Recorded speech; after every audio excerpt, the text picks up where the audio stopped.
you for joining me today. It's Brian Gubernick, and welcome to the No Days Off podcast, where we believe that every single day brings a new opportunity to get better. Just recently, a few episodes ago, episode 480, we talked about a really powerful question. That question, simply put, was if you only had 5 hours to spend on your business this week, where would you spend that time? Really big question, and one that apparently struck a nerve with many listeners here at No Days Off because I got a lot of messages from our listeners telling me that that question really challenged them. It got them thinking. It got them rearranging even their calendar. What I like to do, just based on some of the feedback that we had with that one question, that one episode 480, I want to actually give you 5 questions. Now there's lots of other questions beyond these 5, but I'm going to give you the 5 questions when I think to myself, what are the biggest questions or most important questions I've asked myself specifically over the past 12 months or so that have impacted my business and or my life? What are the 5 questions? This is actually what I asked. What are the 5 questions that have most impacted my business and impacted my life?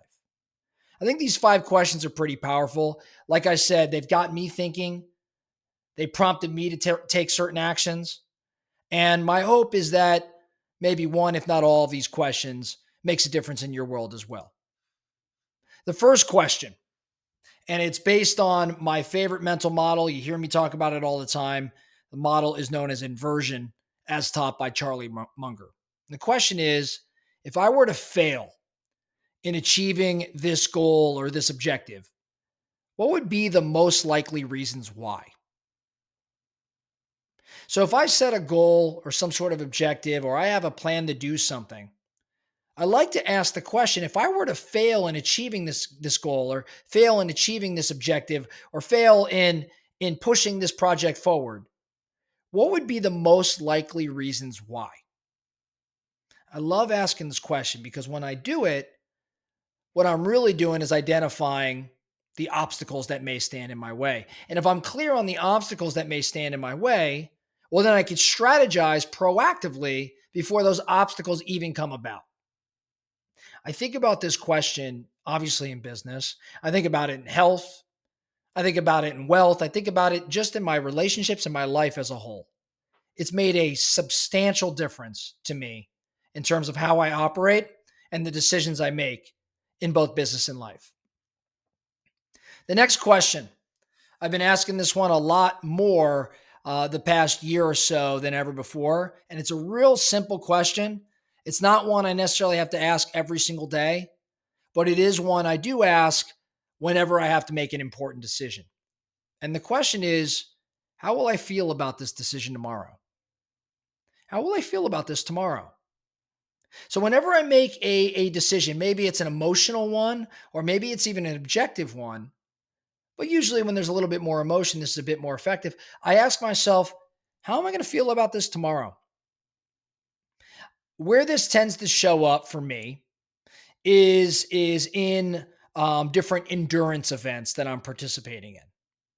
And at some moment in pretty much every event I do, I ask myself, why the heck am I doing this? I should just take a break, or I should even quit. The quitting doesn't come up too often for me, but it certainly comes up now and again. But at the very least, it's like, I should take a break. I deserve a break. Or I could pull back. I don't have to push myself that hard. And I start having those thoughts in my head. But then I ask myself, how am I going to feel about this tomorrow? Tomorrow, 24 hours later, when the emotion subsides, when I'm not in that, call it pain cave moment, where I've rested a bit, or I've eaten something and my attitude and my mindset are different. How am I going to feel about this decision tomorrow? Usually when I ask that question, it impacts the decision I'm about to make right now.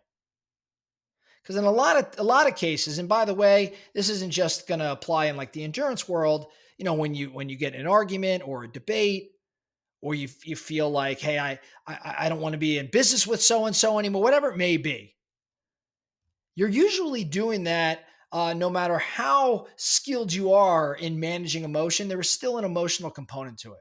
So this question prompts you to take a step back and really ask, gosh, how am I going to feel about this later? And maybe tomorrow is not what you should use when you ask a question. Maybe you say a week from now or a month from now or a year from now. How am I going to feel about this a year from now? Will it even matter? Great question. Next question. Very different than the first two, but it is one I've been asking myself for a very long time. When I started going through a lot more of the life planning process, the book Living Forward is actually what prompted me to start asking this question. And the question is, if my family wrote my eulogy today, what would they say? What would I want that eulogy? I'm sorry, what would they say in that eulogy? Then that kind of part two of this question, what would I want them to say instead? What's the difference between these two things? So if my family were to write my eulogy today, what would they say? And what do I want them to say instead? I love this question. And for some of us, maybe it's a little too heavy, maybe it's too morbid, I don't know. But I really think that every one of us should think around, what would I like for my family or those most important to me to be saying at my celebration of life? What would I like for them to be saying? Now, what might they say if it had to be written today? And then assess the disconnect that may exist. What I'd love for them to be saying versus what they might be saying today. I won't dig too deep there, but I think that this question brings about so much awareness. It really forces us to take a look in the mirror and decide, gosh, what kind of life do we want to live? Right? Like, what kind of impact do we want to make? What sort of relationships do I want to have? Next question. If I were fired from being the CEO of my business or my life, and a new CEO was hired to take over, what are the first three decisions or moves that he or she would make?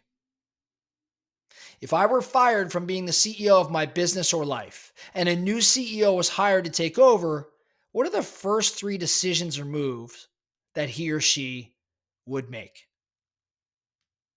Think around that one for a little while. That might be one to write on the whiteboard, sit in a room for an hour and just stare at, on that board and see what you come up with. If you were fired right now and someone took over, what would they go and do right now?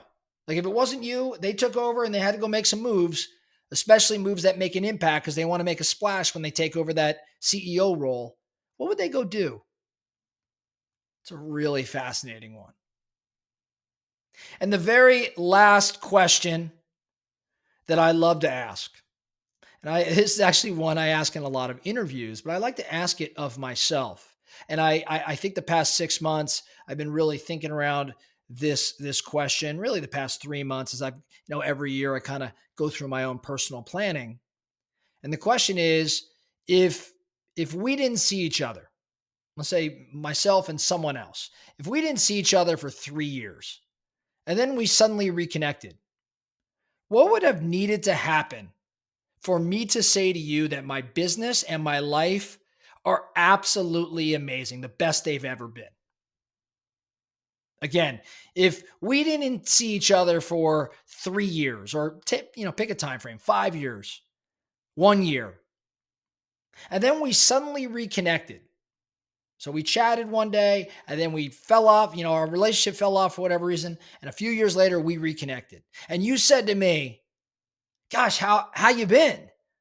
And I say, my life and my business are so amazing, the best they've ever been. What would have needed to happen for me to make such a statement? Another, write on the whiteboard and stare at it for a while type of question, right? Because what you're really saying is, I want to live an amazing life. And I'm going to close my eyes and employ all five senses. What am I seeing? What am I hearing? And I'm going to kind of really think through what that is. And then I'm going to walk it back to today. What would have to happen for me to be saying, my relationships are so amazing? And here's what that means. And or my travel experiences have been so amazing. Where did I go? Or my business is so amazing. Well, what did the business accomplish?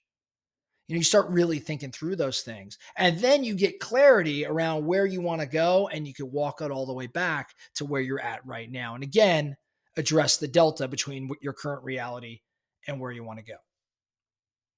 So, just 5 really big questions I think that have made a substantial impact on me over the past year or beyond. And I think 1 or 2 or maybe all of these questions are things that you ought to work through just as an exercise.